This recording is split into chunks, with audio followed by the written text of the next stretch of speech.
Welcome to Kenton's videos. Enjoy the video. You will start by opening QuickTime Player and choosing New Audio or New Screen Recording depending on whether you need video plus audio. Select the microphone menu and pick internal mic or an external USB device. This ensures the correct input is captured.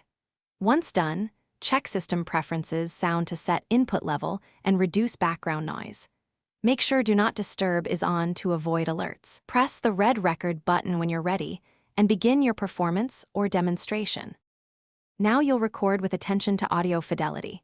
If capturing screen, enable options such as showing clicks and choose whether to record the entire screen or a portion. Monitor the audio in headphones so you don't introduce feedback from speakers. While recording, watch the input level and aim for peaks around -6 decibels to prevent clipping.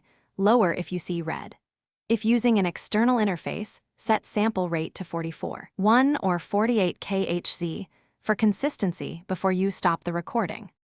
When you finish, stop the recording and immediately save. Use File Export as to choose resolution and container. MOV preserves quality. MP4 improves compatibility. If audio is absent, first make sure QuickTime had microphone permission in System Preferences Security and Privacy, and that the correct input device was selected. Relaunch QuickTime or reboot if necessary. For hiss or level fixes, open the file in GarageBand or Audacity to normalize, apply noise reduction, and re-export a cleaned master copy. Thanks for watching. Consider subscribing if we helped you.